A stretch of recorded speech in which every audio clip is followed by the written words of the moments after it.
So, on this week's topic, we are going to look at the state of the UK government.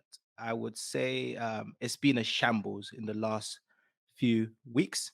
We are going to look into the topic of the sacking of the former UK Chancellor, Kwasi, the resignation of the Prime Minister, Liz Truss, after their recent mini budget announcement. We're going to look into what does this actually mean? Um, why were they fired? Do we think it was the right thing to sack the chancellor? If we were to get that job, obviously Jeremy Hunt has been announced as the new UK chancellor. But if they were to call us to take that role, what would we have done when it comes to the first sort of 10 days? What would we have done? Would we have reversed some of the mini budgets? What would have been our plan going forward? So stay tuned and let's get started. Take off, take flight with you. For we never fly, but we're flying. Okay, welcome to episode number 155. How's everyone doing? Let's start with P. How are you doing, P? Yeah, I'm good. I was just looking at Daniel. Daniel might go first. Yeah, all good. For myself, no complaints. Family's in a great space. Just trying to fill my potential. Just trying to work. Look at opportunities over the next 12 to 18 months in the market. But yeah, all good. All good. I'm actually trying to think of, was there any big event to share? But no, we haven't got another child, so there's not a huge event to share. It's still two kids. That would have been really cool. Cool. All good. Good. What about yourself, Shuel? How are you? Yeah, Shuel, are you ever in one place? Bloody I hell! just I feel knew, like I knew, on I knew you were going to. Instagram, Do you know what? I just listened see to it I all the listened to our I listened to our last episode as well, and Daniel was coming at me about the carbon footprint. You're coming at me now. Just let a man live, all right? I was in Sweden for a work trip, and then also had the chance to catch up with some friends and took my wife with me. Wife with a W. But yeah, all good. Back in the UK, we'll be traveling again next week. But it's really nice to actually travel with a significant other now instead of all these solo trips or with friends. So yeah, it's going good. It's going good. It adds a different view to it all. I think we should always ask you. It's more rare when you don't travel. Probably should ask you when are you. Yeah. No, but she was. He said to me back in the day, he wants to practice something called flat reps. The whole thinking behind it is that top executives, they move around the world, they get stuff done, they're productive. So she was just going through a training program of his own. That's all. It's light work. Yeah, actually, just to build on that comment, P and I, we had a conversation, and I get that comment actually sometimes about travel and like managing sleep and all of this stuff. But that's exactly the way that I framed it in my head, rather than thinking, "Oh, this is a lot of hassle to travel." If you look at a lot of the senior execs in these large companies, and a lot of them are traveling a lot and trying to manage families and everything on top. So rather than kind of letting it make me tired and be a challenge, framing it as an opportunity to train for the future, and it's actually helped a lot reframing it like that. So when he charged for the private jet, basically, it's coming. Yeah, it's coming. Yeah, it's soon. coming. It's coming. Basically, it was too easy for him to be in one place. So he needed to make it a bit more challenging for himself. Flattered, guys, but no, it's all good. And I think October specifically is quite a busy month on the travel, and then November, December should actually come down a little bit. But all good on my end. Olu, how are you doing? If I'm honest, the last 2-3 weeks have been just trying to survive, man. It's been tough. Just work-wise, is anyone that works in finance knows that sort of this is the busy period where you start to put together your plans for next year, and you've got to go into a level of depth in regards to what your strategy for the following year. Really stressful, but also I find it very enlightening. I think as you get into Q4, the last few months of the year, you've got to start looking forward and say, okay, what do I want next year to look like? And what do I need to put in place right now to ensure that I can hit the goals or targets that I set for next year? So I'm doing it currently now for work, but in the next few months, I'm going to switch it up and start focusing on myself, my personal goals, and start to put certain plans in place. For example, hitting the gym more regularly. I see P's on that journey to November 5th. I can't wait for November 5th. Maybe there's going to be some sort of reveal. Let's see if there's a before and after picture. That reveal might need a board of directors approval. No, they ain't no. You know what's funny about that? Yeah, there'll be a very short message, and you know it's funny the way I'm actually posting it. You would expect naturally that to be there before and after. I was actually going to mention in the message, I'm happily married. There is no before and after. They'll just be sharing what the journey was about. Oh, mate, that's definitely been a discussion. You don't want to see this work. You don't want to see this work. You don't want to see this work. Trust me. I'm sure on that journey there was some. Show them. So what, Daniel? That sounds like that's a topic for another episode. I can't. Do you know what? Your closest friends can sometimes be your biggest distractions, and they can deter you from your pursuit. Now I know what Daniel's talking about. Journey. Now I know what Daniel's talking about. They can influence you in such a way that you forget about. You can for like 5 to 10 minutes. You can forget about your mission.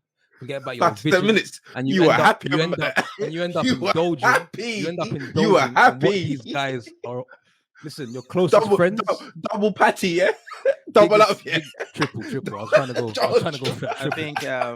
I think on this journey, P's taken a few cheat days, and there's some footage of these cheat days, and hopefully they don't get leaked on the 5th of November. some TMZ thing. No, but the most important thing is goal's been achieved. So I've got 2 more weeks to go. But yeah, a short message, and then we just keep going. Cool. What about yourself, Daniel? How are you? I look how I feel, man. I'm tired. I'm tired. that is the honest truth. It's been a busy week at work. I was at a conference Monday, Tuesday, all day. Full day, so it's the first time in almost a year that I set an alarm to make sure I woke up. But I didn't really need the alarm. I was up before that. But Monday was a long day. Then again on Tuesday, then back to work, catching up and moving things along on Wednesday. And I was in the office on Friday. So it's been a busy week. And then my son's been up I've been up like from 3 o'clock some mornings and 4 o'clock. And once I'm up, I can't get back to sleep.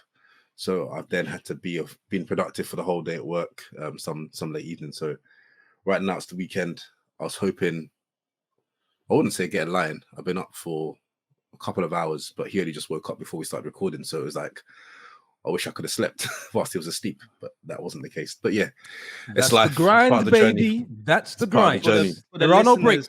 Breaks don't come. For the listeners who can't see P's face, yeah, when Daniel was saying, "Oh yeah, I was getting up at 4 or 5," P was like, "I don't see a problem there. That's normal. That's normal. I normally get up at 4." It's different when you go to. It's different when you go to bed early. But the funny thing is, when I was up, P hadn't even posted his 4 a.m. wake up yet, so I was up before that. I was up before the post, not necessarily up before he was awake, but I was up before the post. You guys want to hear something funny? Yeah? I was just thinking what Daniel was saying is just normal. Like that's what I was thinking. I was thinking, yeah. So you know what's funny when you say that, Daniel, about the 4 a.m. Sometimes when I go out for a night out, yeah, and I'm coming back home at like 3, 4 a.m. What I do to mess with P is I send him a message saying 4 a.m. rise and shine. Let's get it. knowing that P's about to start his day, and I'm going straight to bed. You've done that once or twice, yeah, and I think I've responded by saying, "All right, cool, let's go." Every time after you say "let's go," I'm going straight back to bed once you're starting your day. But anyways, cool. Let's get into this week's topic. Okay. Yes. So guys, I think for this episode, before we get into the topic, let's start off with a timeline. So Truss was appointed as the PM on the 6th of September. On the 23rd of September, a mini budget was announced. Now, I'm not going to go into too much detail on this because we did an episode 151, where you can go into the details of what came up in this particular mini budget. Just a little insight, it wasn't many. After that budget, there was a reaction by the markets, right? The markets didn't really understand how we were going to fund this tax cut. Later on Friday, the 14th of October, the former UK Chancellor, Kwasi was sacked. Now, this was like 38 days into his role. He was replaced by Jeremy Hunt. On the 17th of October, Jeremy Hunt came out with an announcement. Now, within this announcement, what he decided to do was scrap a lot of the ideas that were initially planned for the mini budget. So around the corporation tax, where they were going to keep it at 19%. They scrapped that idea. In regards to getting rid of the 45% top tax earners category, they scrapped that. They kept a few of the things, such as like the income tax reduction by 1 pence, the national insurance, the stamp duty, and then also the first time buyers incentives that they had. Anyways, moving forward, on the 20th of October, Liz Truss resigned. So I think that is the timeline of what's happened to get us to this present day. The first question I want to open up for you guys is, are you surprised that the former UK Chancellor Kwasi was fired? Unequivocally, no, I'm not. I think what we've seen in recent weeks in the state of affairs in the UK government is absolutely shambolic. It's been a dire state of affairs. I think the situation, even down to Liz Truss being sacked, you could see that her tenure was untenable. We knew it was coming. I think many people were calling for her to be resigned. We saw an implosion within the Tory party calling for her resignation. But prior to that, and back to your point, Olu, on Kwasi Kwarteng, he was used as a scapegoat. And what we've seen is there are no loyalties when it comes to being in the House of Parliament or being an MP. We saw the mini budget, and we saw that irrespective of who was to announce such a fiscal policy, the market would have reacted and responded in that manner. We then saw quickly, because of the way the market responded, they did a U-turn on what they announced. But prior to that, we heard Liz Truss saying she stood by the plan. She said that she was not a quitter. We saw that Kwasi was determined to get that bill approved and to get the buy-in from other members of the Tory party. There were also conversations he was having with senior execs at top banks to try and persuade them to believe in his plan.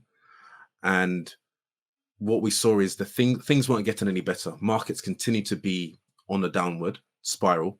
Nevertheless, not to say that this wasn't the I wouldn't say the start of it. It was a catalyst, and it just spiraled things in a faster way. And then when he was sacked, ultimately the Prime Minister has to make a decision. Who was the person in charge of this mini budget? It was Kwasi. So therefore, unfortunately, he has to fall on the sword. Unfortunately, my guy didn't get to hold the red briefcase and announce a budget. That's probably one thing you definitely want to do for a Chancellor of the Exchequer. But I'm not surprised he was sacked, because ultimately this topic of conversation, this mini budget, was going on for too long, that ultimately it was the wrong news to be in the headlines. Something had to be done for it to be removed from the headlines to then focus on something else. So ultimately, if the pound is continuing to drop, you think, okay, if we sack him, things would normalize and then maybe pick up. We have to take that risk. And that's what they did. But ultimately, him and his team are the ones who were in charge of it. Ultimately, Liz Truss signed it off. There's no way you can expect a CEO of a company or a leader in any area to not sign off what has been presented or is going to affect the nation of the country's nation, and have big ramifications on the state of affairs in the economic landscape, and also as a global perception.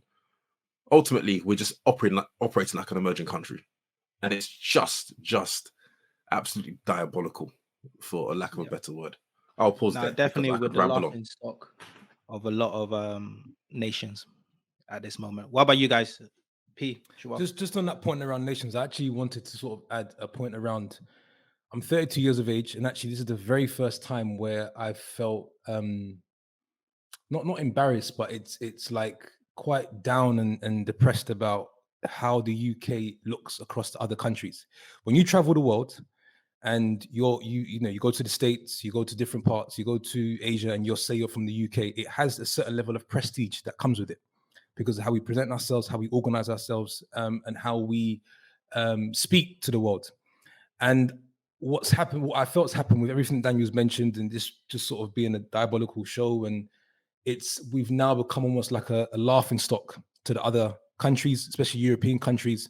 If you couple that obviously with the Queen passing away, it really hasn't been a great period for us as UK British citizens. So yeah, so it becomes, other countries are looking at us thinking, these guys don't know what they're doing. And it's the first time I've ever experienced this.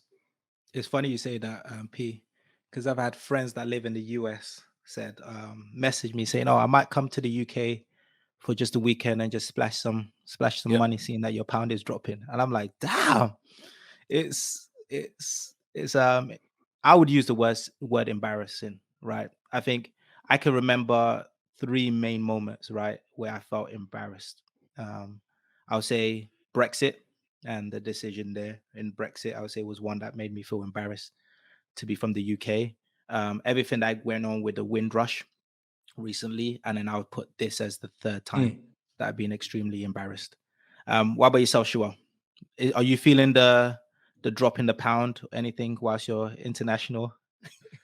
What's your views? Just on that question, it's actually a good time to be earning income in another currency. So actually, in that case, it's not too bad. But I think just building on some of the points discussed, and also just to give maybe the other perspective on it. So this is something, especially the politics, it's a common conversation topic that I think we all have with friends. And I think the last month or so, I've been able to travel with friends from different countries. So recently when I went to Australia, I had a friend in this group that was from Italy, and another guy who was from Brazil. I have conversations very often with a close friend of mine, Sadie, who actually listens to the podcast, who's from France, and then friends from America who are on the course at Cambridge. And what's actually, I don't know if it's reassuring or not, but everyone actually has this particular view on their particular political system. So if you speak to someone from Italy, they think, okay, what's going on there is a complete shit show at the moment. And the fact that they're changing prime minister all the time is really tough. In Brazil, they have someone who's very right wing, who's pushing almost like a Trump-like character. And then in France, the government doesn't have a majority there. So a lot of the legislation that they're trying to put through is not going through. So I'd say it's definitely a tough time to be in the UK at the moment. But I think in context, broadly, the political class in a lot of countries is not what it used to be, or it's at least not perceived what it used to be as good anymore. And I think growing up, there were elements where if you watch a conference and you listen to what the prime minister's saying or the chancellor's saying, at that point you don't really have many other information reference points, because you just take what they say as, okay, well, that must be true. But now, of course, we live in an age of social media, we live in an age of information flowing, we live in an age where analysis is being provided almost in real time to these announcements. I think this is just amplified when people that unfortunately aren't capable of doing a particular role, like the chancellor, for example, it gets found out very quickly, and then the market reacts to that very quickly as well. So I think it's a lot of elements. I think for me personally, it's difficult to say, because politics is such a difficult job. It's something that I probably wouldn't be able to do. So for the people that are putting their hat in the ring to go in there has to be an element of, they are in the arena, so let's see what they can do. Yeah, true. But I think unfortunately at the moment, a system overall doesn't seem to be working in a lot of countries, and now with information flowing in real time, you get caught out very quickly in case you make some mistakes, or multiple mistakes in this case. No, sure. Yeah, and I think it's great that you took a step back and gave us the global perspective, in terms of this is not just something happening in the UK, right? The other people in other countries feel the exact same way about their political state at that particular moment. P, what were you going to say? Yeah, I was actually going to say, I think one of the things that comes to mind, we talk about the resignation of, Kwasi was fired. Historically, we've had a relatively good reputation of making decisions around public finances. And when I look at what's happened in the last 40 to 50 days, you ask yourself, how could you get it so wrong? At some point, you would understand implications of a mini budget.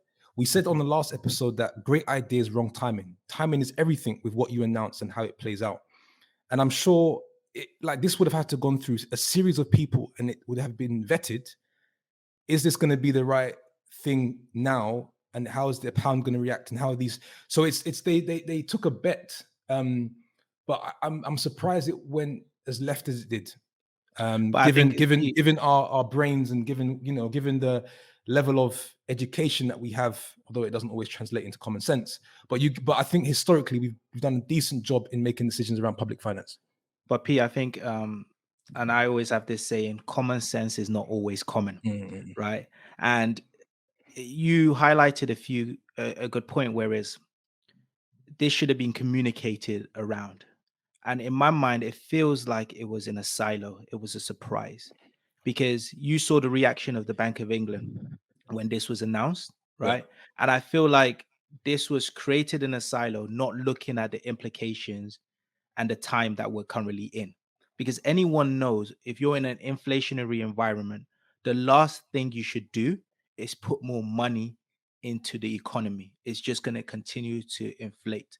So I would say for me, him being fired, I'm going to try to take that up, even though I agree with him being sacked, right? I do believe you need to give someone also the opportunity to clean up his own mess, right?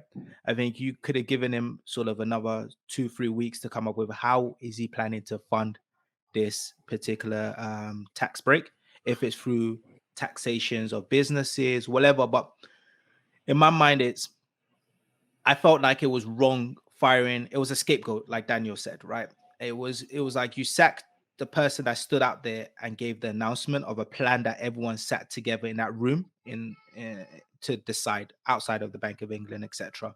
But I guess I would move forward and let's imagine we received that phone call and we were appointed. But Olin, sorry, before we move on, I think what you're saying is a lot. I think let's not steamroll the conversation. Some points we need to slow down a bit.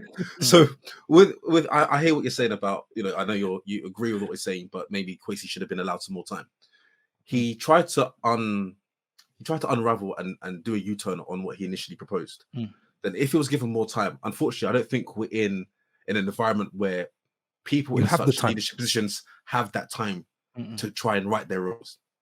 But also, if a man is unstable in his ways multiple times, he can't be trusted. Because if you're proposing something that you fully back, that you really believe in, you now come and backtrack on that, and then you want to go again, you lose credibility very, very quickly. And in this environment where social media and people are on the sidelines to pick up everything you say, unfortunately, you're not going to last.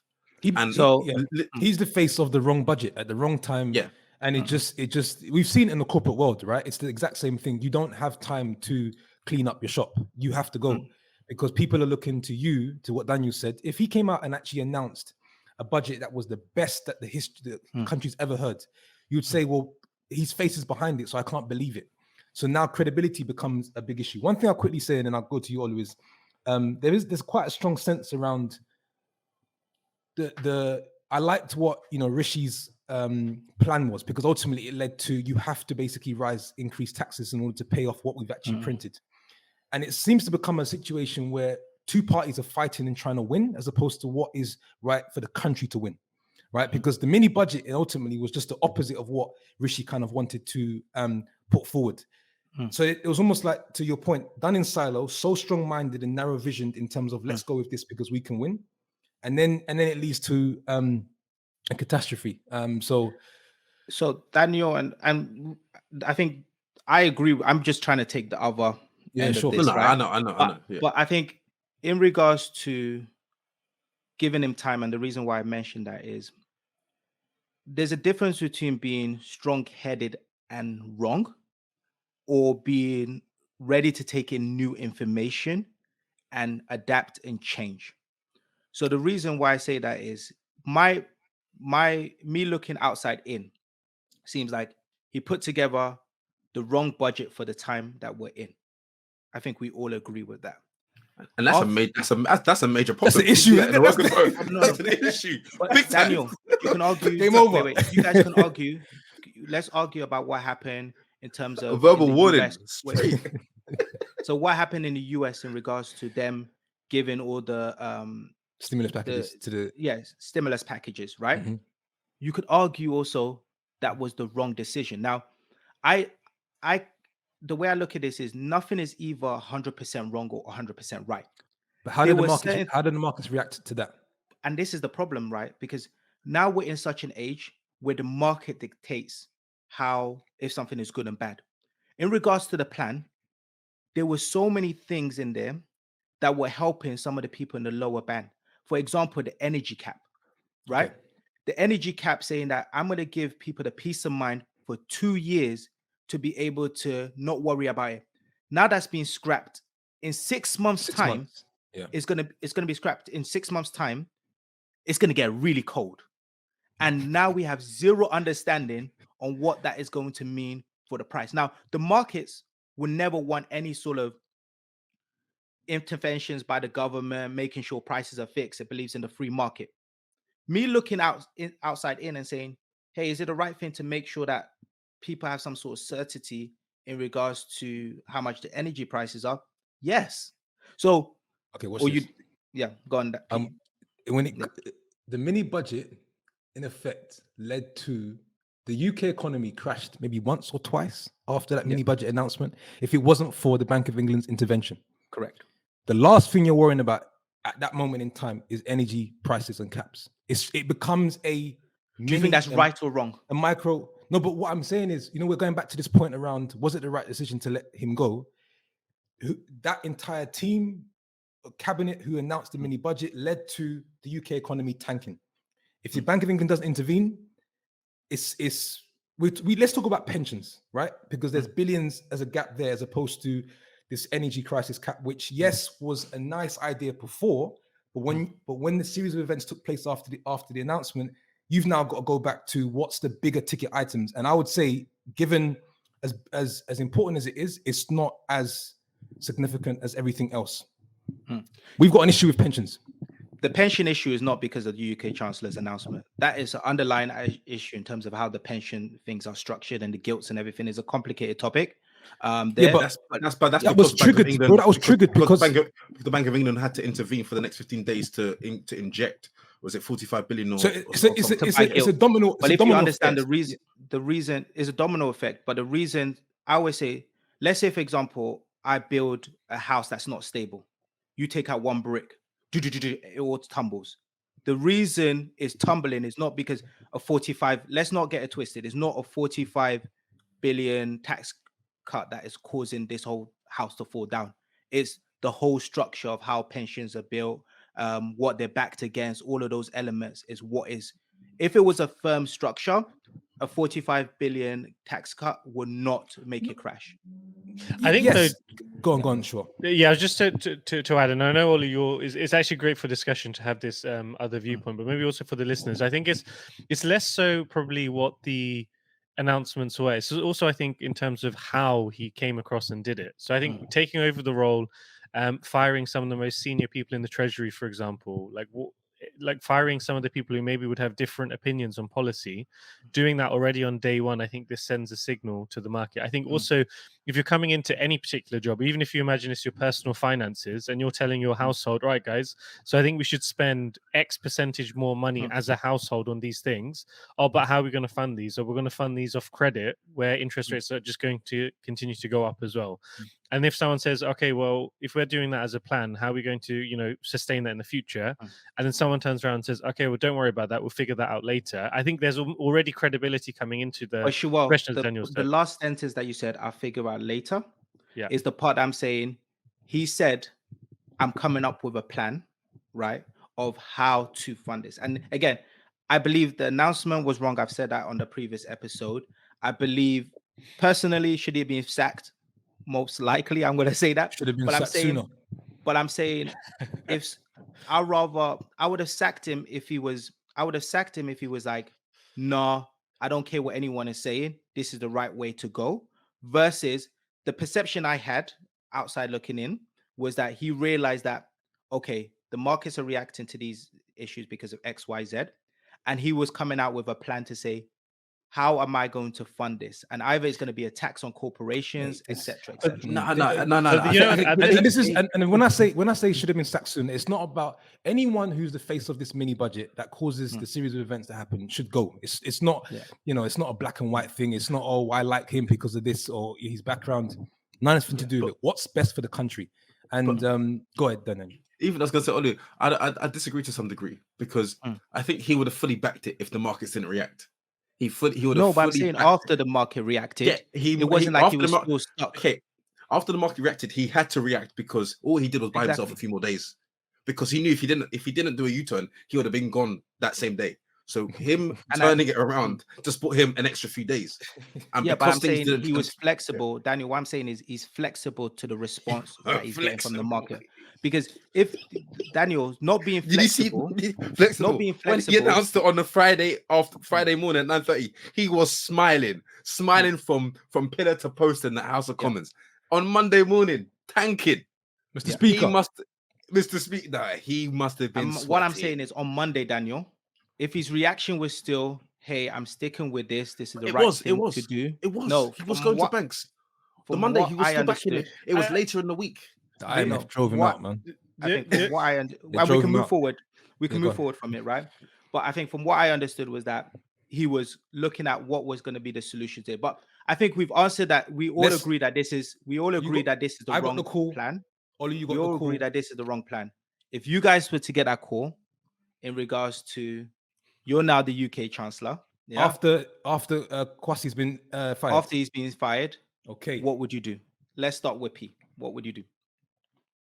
Am I going through all my plans or I'm just gonna name you one? You've just been announced. I've got a big package. What I would need you to know. No, I think we can go around. I think the very first thing that comes to mind is credibility. You have to try to restore some form of trust with the public, and not only with your public, with your G7 peers and also the world, because you can't, I think, come out and make out like you haven't made a mistake. So I think the first thing I'm trying to do is own up to the fact that we've made the wrong decision. I don't know if we do that well enough as a parliament. And number two, talk about credibility and trust, right? And we're going to take some time to come up with a plan. That's the very first thing I'm looking to do, as opposed to coming up with some ideas. And I'll come on to some more points. Mr. Speaker, I'm going to challenge you there. There isn't enough time. You have to come up with something immediately. Mr. Speaker, please. I was gonna say the same thing. Yeah. This is not my very first move, because of how much money we've printed in the short space of time, is we're going back to the original plan. I think that was there with regards to raising taxes across income and also corporations. 100%. You have to do that. That is a lever you have to pull in order to tackle what we've done, in order to tackle what we've had to print. That's one of my first announcements. okay. Daniel Olusegun. So let me just get that right. Yeah. First, Am I going through my entire list? Go I through might your end up list and then taking we'll some go of to your the points. next. I don't think it should be the full list. I think it should be, for example, your new What are the key chancellor's been areas that announced. you- New chancellor's been announced. You're going to have an announcement at 10 a.m. And what are you saying in your 5 minutes? So Yeah, the two I'll be things like, is people, what's own up. the The two top? things you said was you're going to own up to the mistakes that were made, get back credibility, and then the second announcement is we're going to raise taxes. Or is the okay? What about yourself, Daniel? Me. You've been announced. You could even Excuse me, even- sir. Are you related to the previous UK chancellor? Are you guys related? What's your plans? What are you going to bring? What are you going to bring to the Trying table, sir? Trying to tell me that Daily Mail are going to put a picture of Kwasi as they announce me, yeah? No, I think three-pronged. I think first thing you need to do, acknowledge that what's been announced is wrong. Going to inject positivity and trust into the markets, also globally with your peers and also on the global forum. Third, I'm going to scrap that 45p tax, put that back in. I'm going to not put a cap on energy bills, because right now you got to Correct. it's basically. I'm going to remove the cap. In Remove the effect, cap. it's a reverse of the mini budget. You're making all those announcements in that 5 minutes. Yeah. Yep. Because what I'm making as announcements, it doesn't prevent me from November making announcements that I want to put in place long term.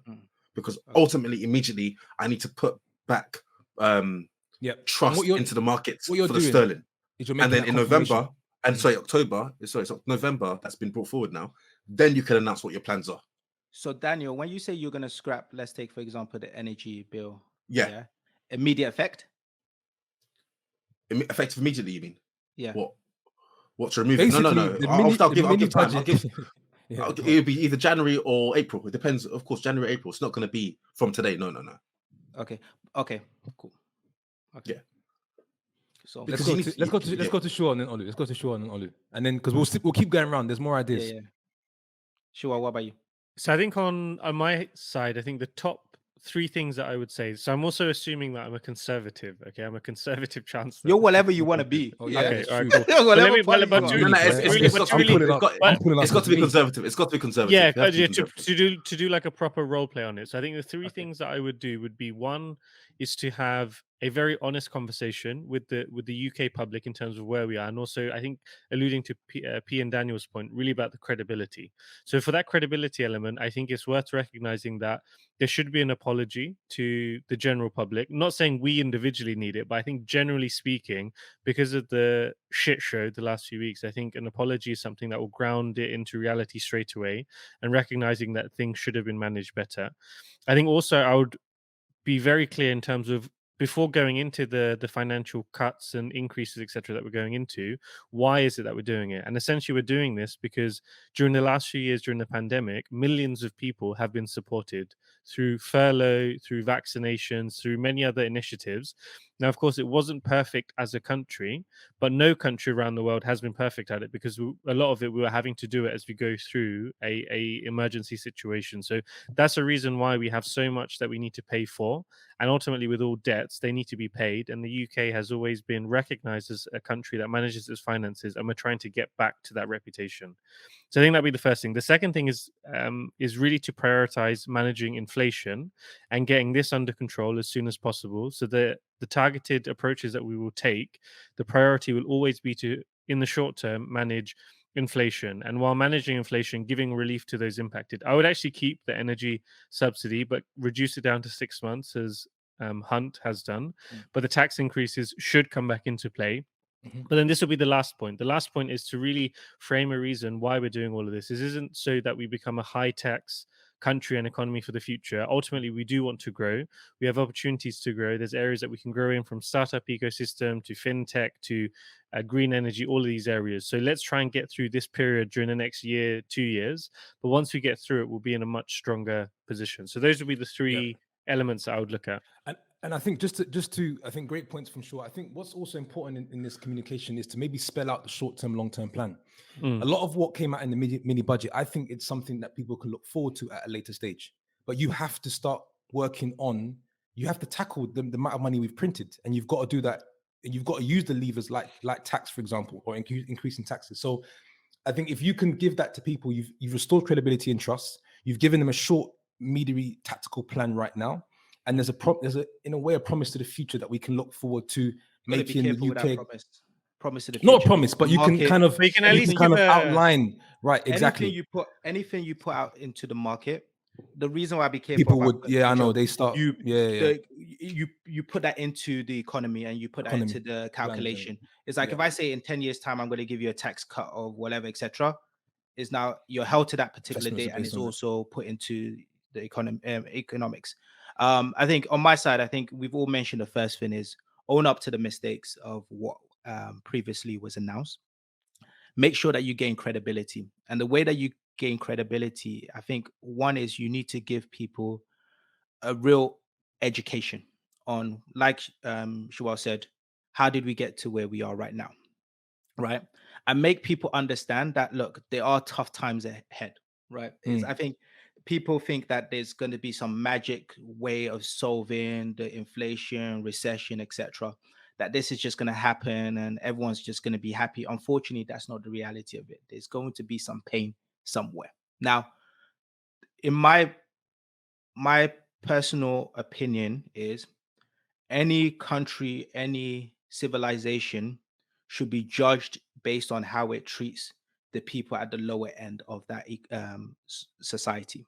And I think the reason why previously the UK has been as great as it is because of certain things that have been put in place, such as the NHS, etc., Safety to nets protect safety nets, to protect the people at the lower end of the economy. So compared to the for US me, and other countries. Yep. versus US, because if we get into a free market where it's like everyone fends for themselves, we're turning to the US. You go to the hospital, you don't have health insurance, and they don't look at you, right? So, in regards to me personally, I would make sure that there's a safety net around the lower end of them. So, what I mean about that is going to be an energy cap. Now, the energy cap, I believe, I would keep that still there for 2 years. Now, maybe I would have put a little bit more thought into that particular energy cap. Whereas is based on your salary, right? If I'm earning 100, 200K, the energy cap is not a big deal. Like, I can afford to take that burden. And I've got to make it clear that there's going to be people that we're Don't going to agree have with to you there. Don't agree with you there. let me just say my Mr. points and then Speaker, you can go on. let me. So I believe that there's certain people that can carry the burden because someone has to carry it. And like I said, the people at the bottom end, I'm going to look to protect. So in my mind, I'll keep the energy cap for 2 years, give some sort of stability, but I'll have a little bit more intelligence into that, where it takes into another criteria where it looks at the person's salary or income coming into the family to see if you qualify for that energy cap. In regards to the reversal, I will reverse everything they said in terms of the free money, especially to the top end, etc. All of that stuff is getting reversed out. And then the taxations that I will put into place will be around corporations.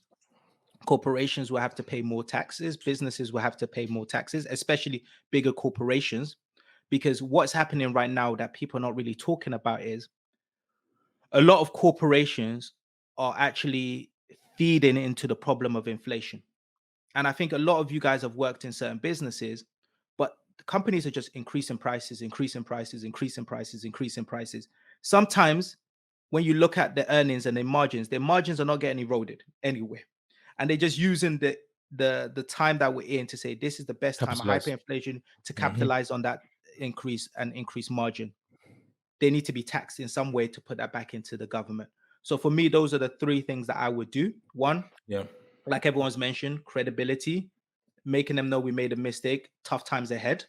Second, protect the people at the lower end of our society with keeping the energy cap, making sure that no one should ever question shelter, heating in terms of being able to keep your home warm, and then having food to eat.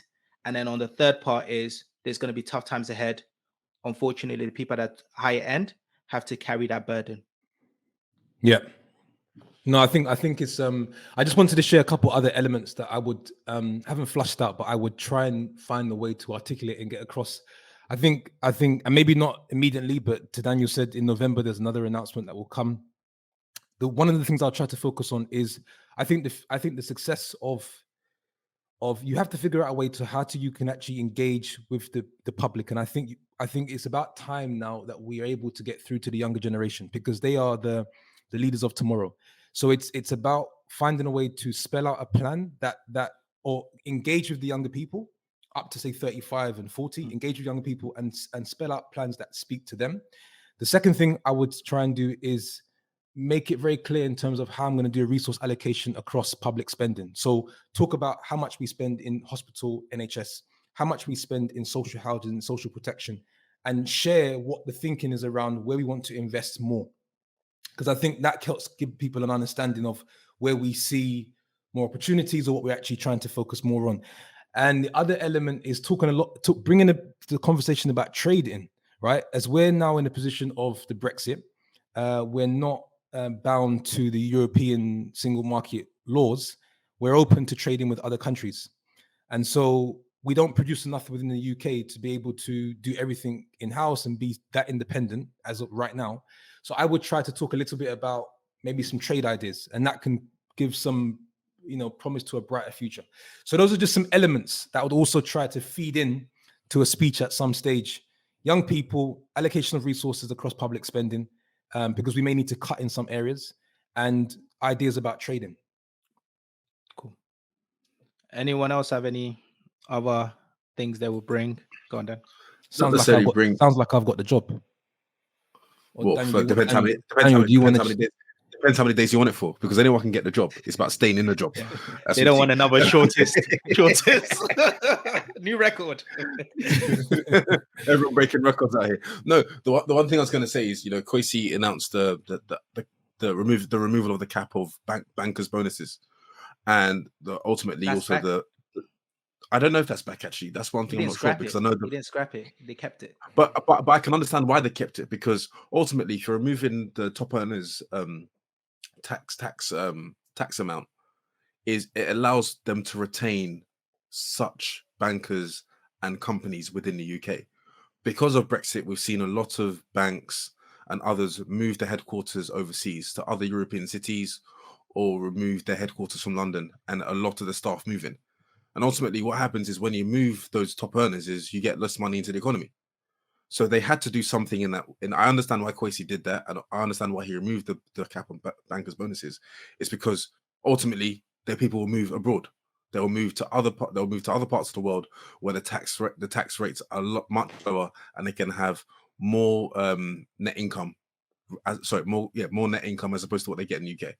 That's just one thing I wanted to make. When the pound has tanked the way it tanked, are bank bonuses do they even come up in terms of numbers now? Because now we're looking at actually ranking and tiering significance in terms of value, right? So pensions They're still getting the bonus. Don't worry about that. They're still getting the bonuses. So Daniel, you're saying how many billions are we talking about? Or you think that's a good idea?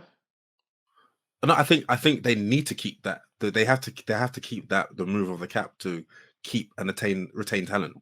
But wasn't that one of the big reasons we got to what? No, so it was a removal of the bank. No, there was two things. There was the bonus, and then there was the 45p. Yeah. So I'm saying the bonus should stay as it is, as in the mini budget announcement on bonuses where there's no more cap. I think that has to stay if the 45p. So let me get this right, sir.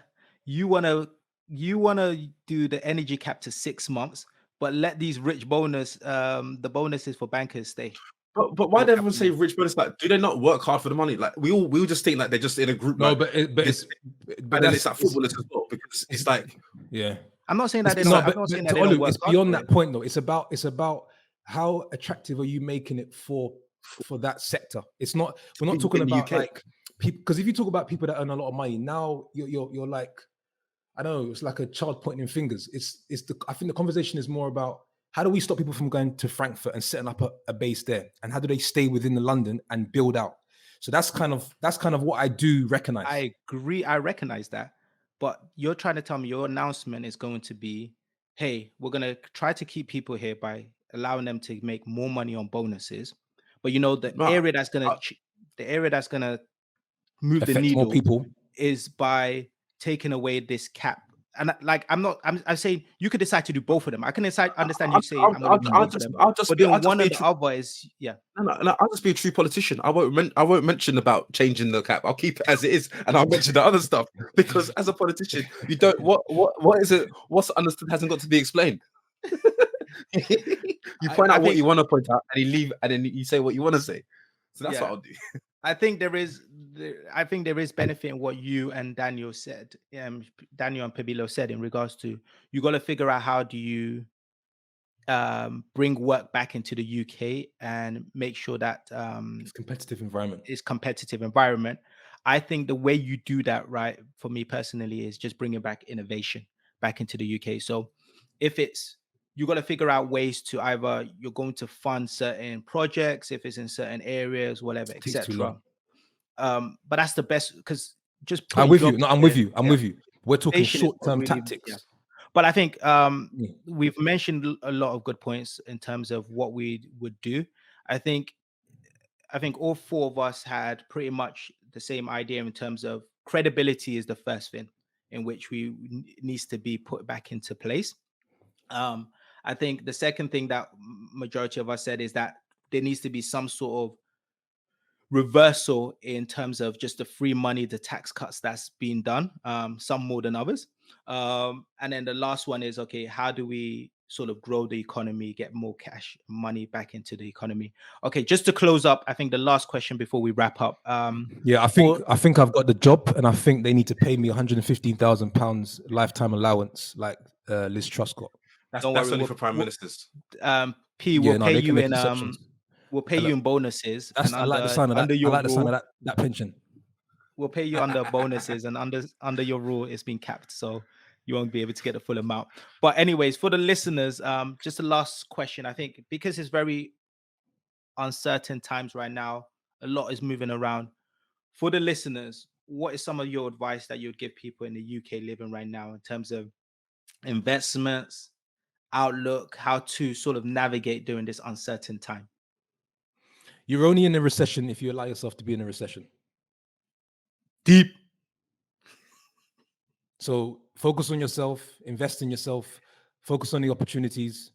And I'm not even talking about money. I'm just talking about how you protect your own, your family, your state of mind. Not everybody is going to experience a recession in the UK. So there are opportunities for many people. And don't invest too much time into politics. Get enough information and then turn it off. And that's my advice. Cool. Daniel.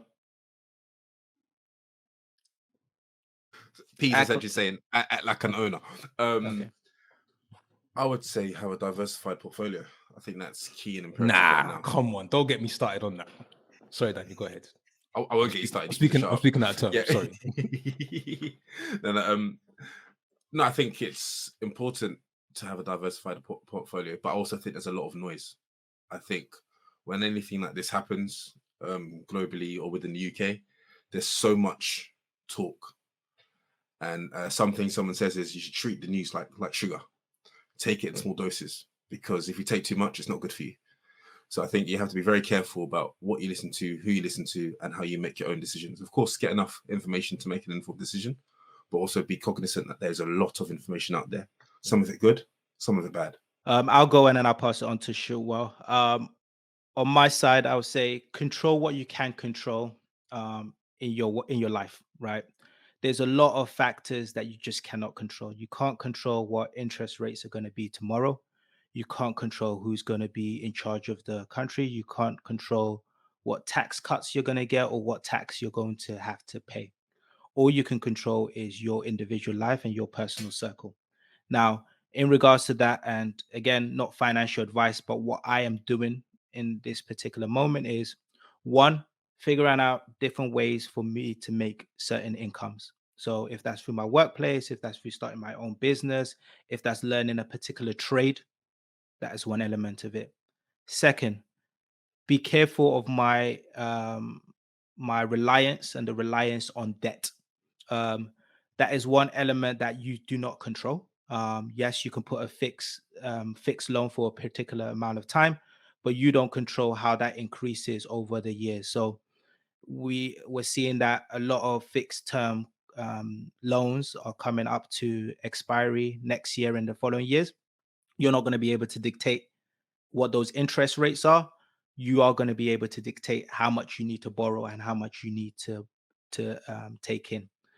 So again, careful in regards to debt.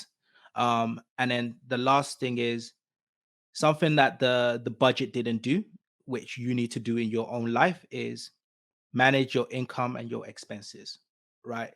You can't survive in a place where you're spending more than you earn and you don't have an answer on how to fund that responsibly.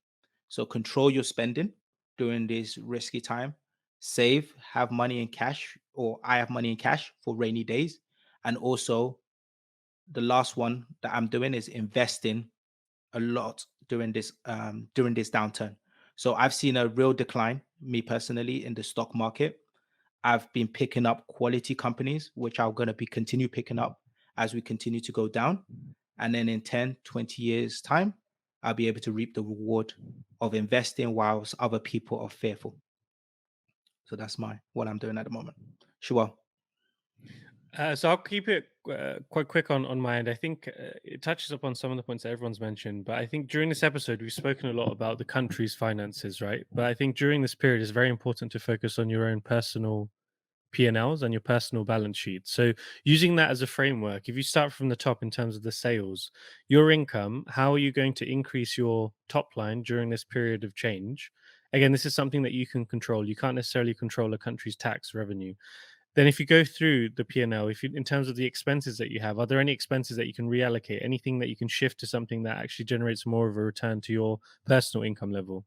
I think the other element is the research and development expenses. So this is an expense that companies spend today to make sure that their future growth is even more. So I think this is a period where, rather than retreating from that line, where can you invest in terms of learning skills, in terms of learning different areas, in terms of learning and engaging with different networks? How can you ensure that you keep your R&D expenses in line to keep investing for your development? And then of course the debt levels, to make sure that that's manageable. And I think ultimately of course, the news is interesting. You can learn a lot. We've had a really good discussion today. But what's important is how are you moving yourself forward, and how are you moving your family forward as well, and who you're surrounding yourself with during that period. And as long as you're in a good state, and as Ollie said, controlling what you can control, then you should be fine during this period. And we've survived 100% of all recessions, so I'm not concerned that we won't do it this time. So as long as we focus on that, then we should be all good. Great. Guys, thank you very much for this episode. Listeners, thank you for listening. And I'll pass it on to you, Daniel, to close us out. Thank you all for listening. By the time this episode comes out on Monday, this week we'll have the new Prime Minister announced on the afternoon of 28th October. So we'll wait and see who that is. Few people have thrown their hat in the ring, but we'll wait to see who gets enough votes to be in contention. Whatever, if that makes sense. Who are the contenders? Sorry, it's too early for me. Nevertheless, we hope you've enjoyed this week's episode. Catch us next week for another episode. Until next week, stay safe and God bless. And as always, if you have any feedback for us, find us on Instagram at Take Flight Podcast. And please remember to give us a 5-star review on any platform you listen to us on. Thank you and stay well. Take off, take flight with you.